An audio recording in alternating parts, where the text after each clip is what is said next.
Sir, ഉളുപ്പ് എന്ന് പറയുന്ന ഒന്നും ഇല്ലാത്തത് കൊണ്ടാണ് ഇപ്പോഴും ചിരിക്കാൻ പറ്റുന്നത്. അത് മനസ്സിലാക്കണം.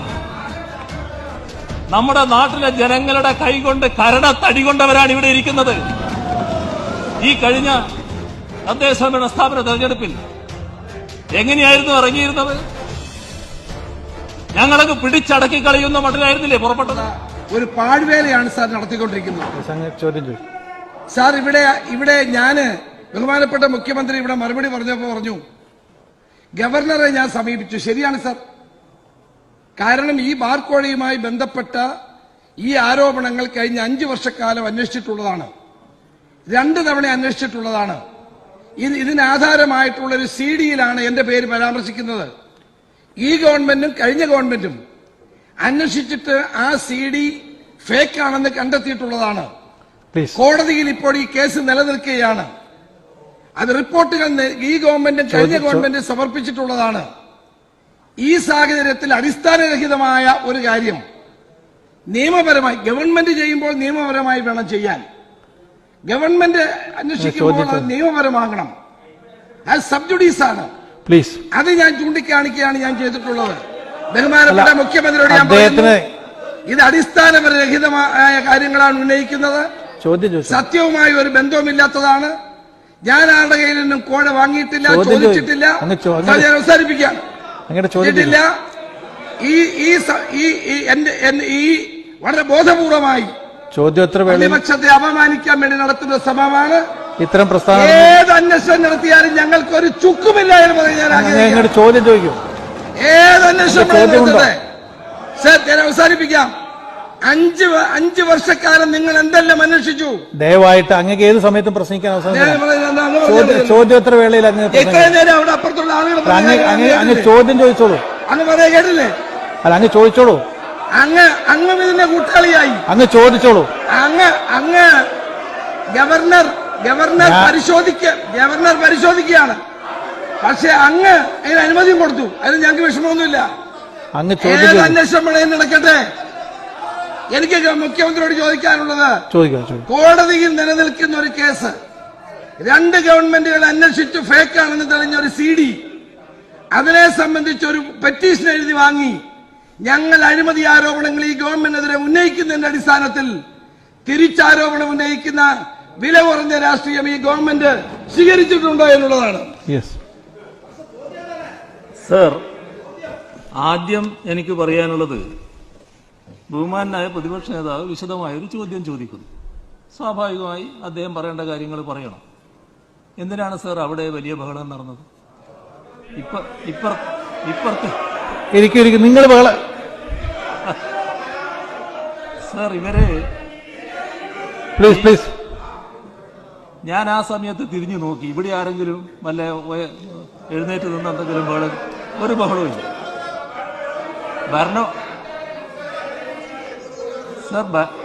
നിങ്ങൾ കേൾക്കൂ, ഉത്തരം കേൾക്കൂ.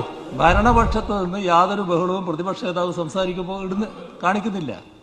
അദ്ദേഹം പറയുന്നത് ശാന്തമായി കേട്ടുകൊണ്ടിരിക്കുകയാണ്. അദ്ദേഹം പറയുന്നതിന് എന്തിനാണ് അവര് തന്നെ ബഹളം കാണിച്ചത്? സർ, ഇതാണ് ഗൗരവമായി പ്രതിപക്ഷ നേതാവ് തന്നെ പരിശോധിക്കേണ്ട ഒരു കാര്യം. പിന്നെ ഇവിടെ പറഞ്ഞ അദ്ദേഹത്തിന്റെ പ്രസ്താവനയിലെ ആദ്യ ഭാഗം, സർ, അത് വളരെ വിചിത്രമായ ഒരു ഭാഗമാണ്. ഈ കേരളത്തിന്റെ അതുപോലെ തന്നെ നമ്മുടെ ജനങ്ങളുടെയും ഓർമ്മശക്തിയെ ചോദ്യം ചെയ്യുന്നൊരു കാര്യമാണ്. സർ, ഈ കേരളത്തിലെ 2011 മുതൽ 2016 വരെ എന്താണ് നടന്നിരുന്നത് എന്ന് എല്ലാവരും മറന്നുപോയി എന്നാണോ പ്രതിപക്ഷ നേതാവ് കരുതുന്നത്? സർ, അഴിമതിയുടെ കൂത്തരങ്ങായിരുന്നില്ല. ഏതെങ്കിലും ഒരു രംഗം ഒഴിവുണ്ടായിരുന്നു? ഏതെങ്കിലും ഒരു രംഗം മാറ്റം ഉണ്ടായിരുന്നു? എത്ര വലിയ അഴിമതിയായിരുന്നു? ഏതെല്ലാം നിലയിലായിരുന്നു? സർ, അതിന്റെ ഒരു ഭാഗമാണ് സർ, അതിന്റെ ഒരു ഭാഗമാണ് നേരത്തെ ഞാൻ പറഞ്ഞ കൗണ്ടറുമായി ബന്ധപ്പെട്ടത്. ഏതെല്ലാം തരത്തിലുള്ളത്? സർ, എന്തായിരുന്നു ഈ നാടിന്റെ ധാരണ?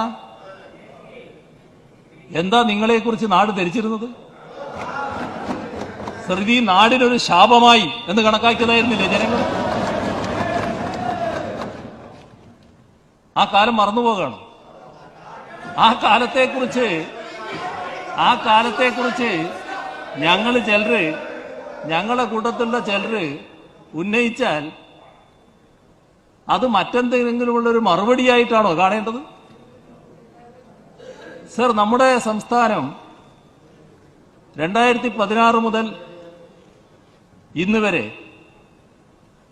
നേടിയിട്ടുള്ള യശസ് അത് നിങ്ങളുടെ മനോവ്യാപാരത്തിനനുസരിച്ച് തറക്കാൻ കഴിയുന്നതല്ല.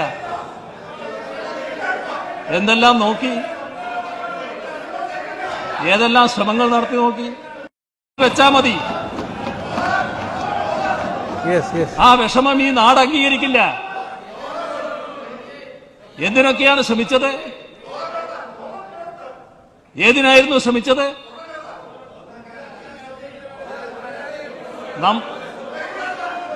സർ, ഈ കാര്യത്തിൽ അങ്ങ് ചോദിച്ചതിന് മറുപടിയല്ലേ പറഞ്ഞു? അദ്ദേഹത്തിന് വിശദമായി സംസാരിച്ചല്ലോ. എനിക്ക് പറയാൻ പാടില്ല. അങ്ങ് ചോദിച്ചതിന് മറുപടിയല്ലേ? ആരാണിത് പറഞ്ഞത്? പ്ലീസ്, ആരാണിത് പറഞ്ഞത്? അങ്ങ് ഉന്നയിച്ച കാര്യങ്ങൾക്കല്ലേ മറുപടി? അങ്ങ് പറയും. ചോദ്യത്തിന്റെ രീതിയിലല്ലാതിരിക്കുമ്പോൾ അതിന് അർഹമായ മറുപടി പറയണ്ടേ? ചോദ്യത്തിന്റെ സ്പിരിറ്റിൽ നിന്ന് മാറി പ്രസ്താവനാ രൂപത്തിൽ വരുമ്പോ മറുപടിയും പ്രസ്താവനാ രൂപത്തിൽ വരും. സ്വാഭാവികല്ലേ അത്? അല്ലെങ്കിൽ എനിക്ക് കാര്യങ്ങൾ വിശദമാക്കണ്ടേ? അപ്പം